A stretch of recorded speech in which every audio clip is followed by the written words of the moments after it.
哋又見面啦！今日我哋會出發去奈良嘅吉野山賞櫻。吉野山係被選為日本3大賞櫻嘅聖地之一，因為佢成個山頭種植咗大約3萬棵嘅櫻花樹。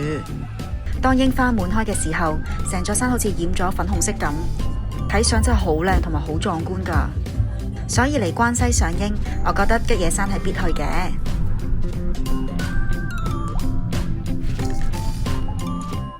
揸緊車嘅途中，意外發現超靚嘅櫻花啊！決定停車去望一望。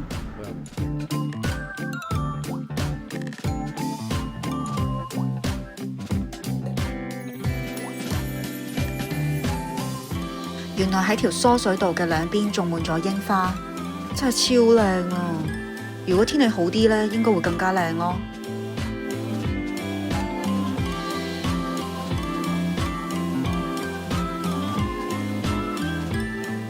櫻花隔籬呢條公路都勁靚啊！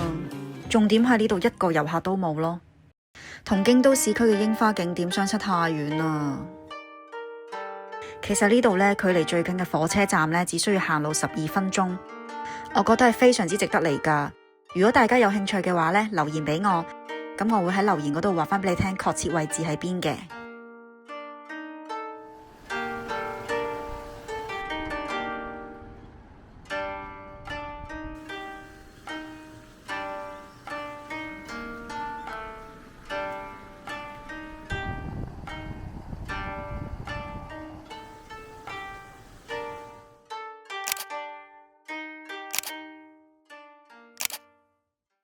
影完相之後呢，我哋就繼續出發去吉野山啦。吉野山呢，根據佢嘅海拔高度分為下千本、中千本、上千本同埋山頂嘅奧千本。海拔越低嘅地方呢，就會越早開花。所以今日我哋會由下千本開始賞櫻，跟住就會搭纜車上去中千本。時間許可嘅話呢，我哋會上埋上千本嘅。大家盡情期待即將會出現嘅櫻花美景啦！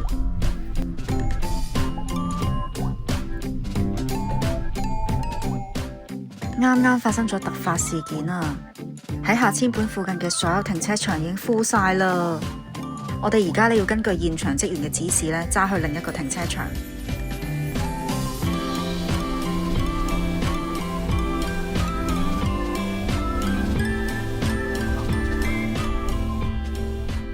終於到咗有空位嘅停車場啦！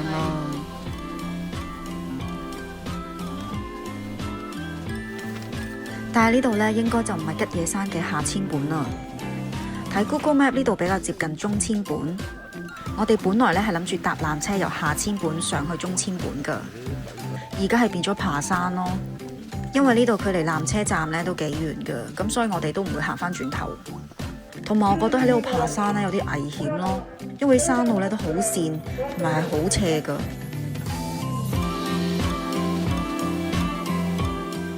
大家望下呢座山係勁高㗎，日本嘅老人家真係好犀利。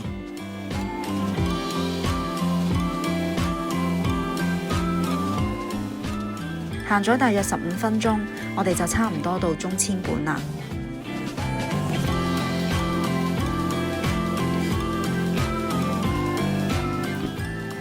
我哋喺吉野山第一個景點呢，就係中千本區域嘅吉水神社。吉水神社呢，建於1300幾年前，係日本歷史上呢好幾個時代嘅天皇同埋武將曾經造訪過嘅歷史性神社。吉水神社嘅書院而家更加列入咗世界遺產紀伊山地嘅聖地及朝聖路嘅一部分。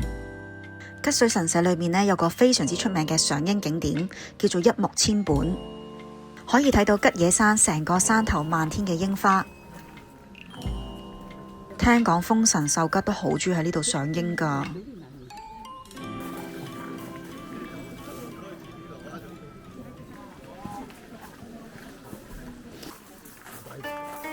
吉水神社呢唔算好大，因為興建呢度嘅時候呢，其實佢係作為金峰山寺嘅僧房嘅啫。而金峰山寺呢，我哋會晏啲先去嘅。又要俾錢啊！吉水神社呢有勁多御守啊！我都忍唔住咧買咗幾個。如果要參觀吉水神社嘅書院，係要購買門票嘅。咁一場嚟到，梗係入去參觀啦。而且佢仲係世界遺產嚟嘅喎。入書院參觀前呢，係要先除鞋。吉水神社同日本好多歷史人物有住好深厚嘅淵源，例如呢度係鐮倉時代源義經逃難嘅地方，呢度都係後醍醐天皇為咗逃避北朝嘅南朝皇居，另外都係豐臣秀吉最愛嘅賞櫻地點，所以現場呢，展示咗好多相關故事嘅文物。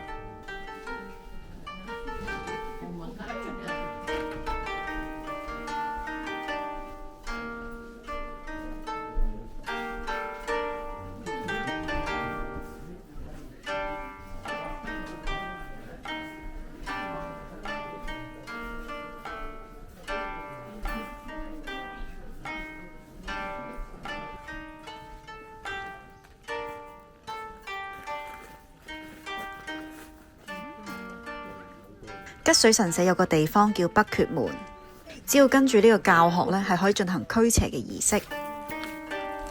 去祈福啊！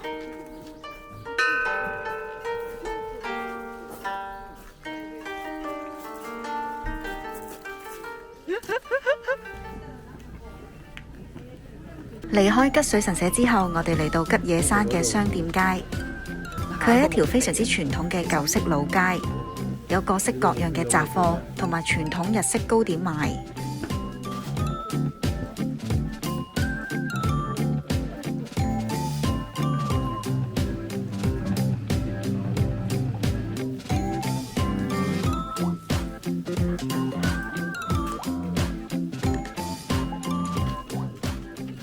發現咗一間裝修比較現代嘅 cafe， 裡面除咗可以飲咖啡之外，仲有賣好多唔同精緻嘅紀念品。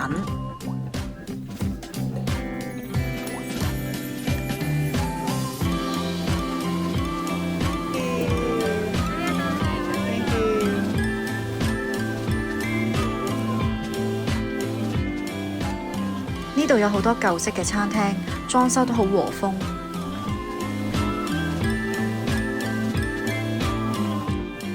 呢個方向呢係去上千本。我哋諗住咧去呢一度行下，順便打下卡。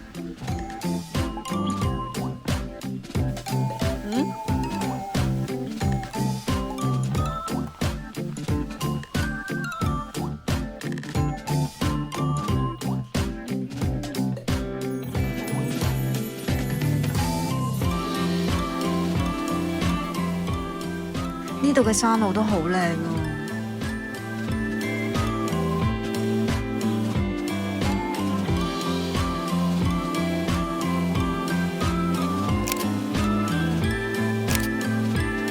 因為時間嘅關係，我哋都唔打算繼續向上千本行啦，所以我哋折返返去商店街。我哋揾咗一間舊式嘅餐館，打算喺度飲下咖啡，休息一陣。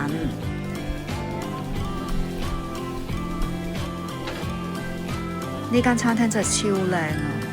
因為佢有180度嘅落地玻璃，你係可以直接欣賞吉野山漫天嘅櫻花。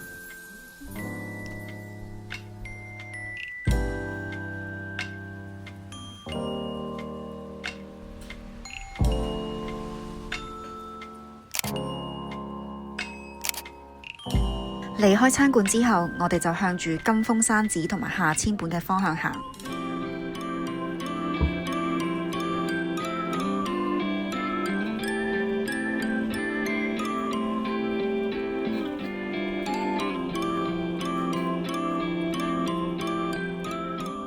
咁呢一邊呢，就比較多餐廳。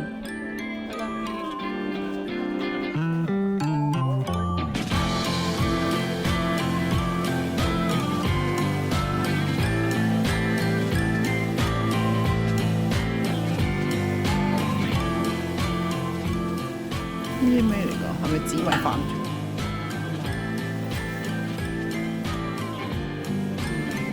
金峰山寺附近呢，仲有小食攤檔。Thank you。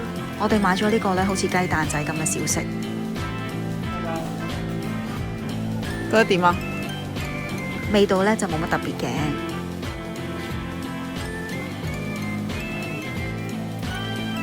金峰山寺外邊呢個庭院嘅櫻花好靚啊！呢度仲有棵超級巨大嘅櫻花樹。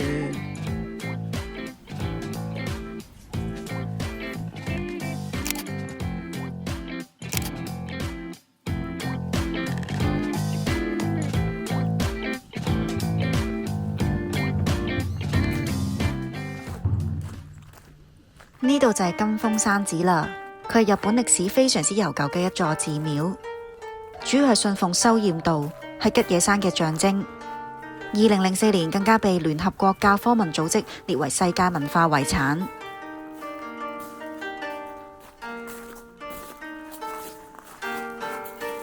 意外發現呢一邊有好多櫻花啊！原來係妙法院。而金峰山寺嘅櫻花其實主要集中喺妙法院呢度嘅。古色古香嘅建築喺櫻花嘅襯托之下，真係好靚啊！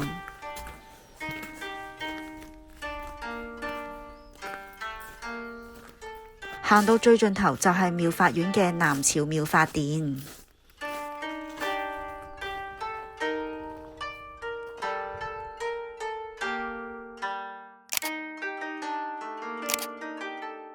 天色已經開始暗啦，所以我哋呢就返轉頭去返停車場，準備離開吉野山，揸車返去京都啦。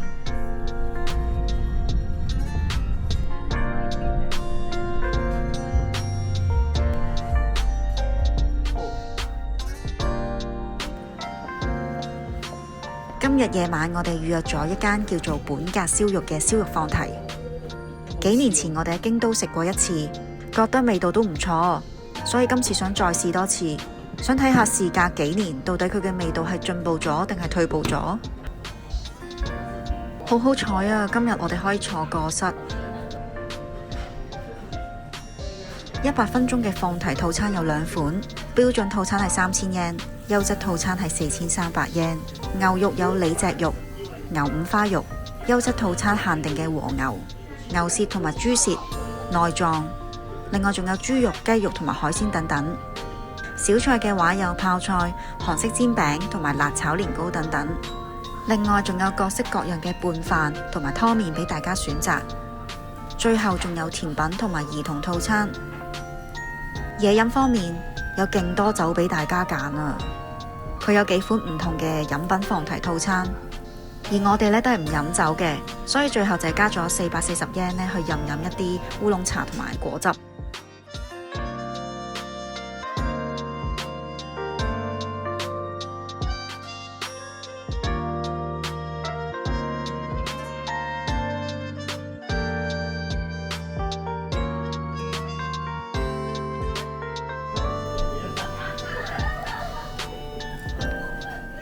呢個叫做鳳梨牛肉大牛五花肉，我覺得個味道都幾好食嘅，同埋佢好多肉汁。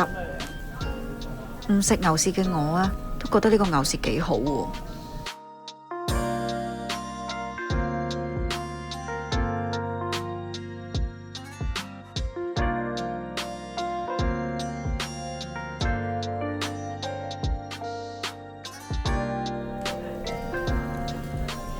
炸雞味道就還好啦，唔算好驚豔，同平時喺超市食到嘅急凍炸雞差唔多咯。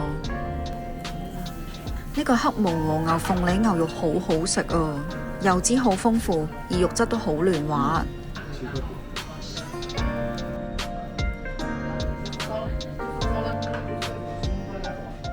海鮮就冇乜特別，呢款叫做龍形口切牛五花，我覺得有啲韌同埋難咬開咯。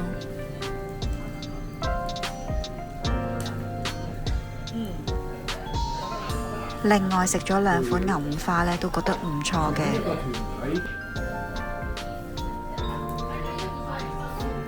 Encore 咗黑毛和牛鳳梨牛肉，佢真係超好食啊！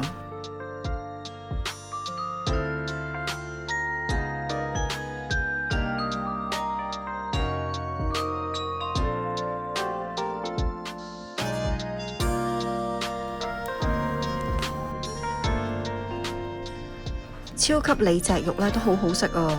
佢肉真係好嫩滑，入口即溶。係雞頸肉。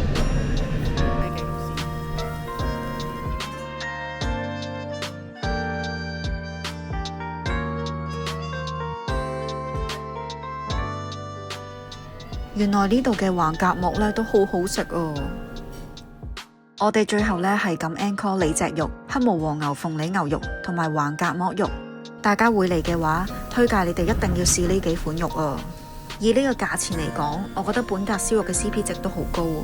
就算我揀4300円嘅優質套餐，其實都只係港幣220蚊到，已經有好多嘢食俾你揀咯。今日呢，就以甜品芒果凍糕作結，我哋下條片再見啦，拜拜。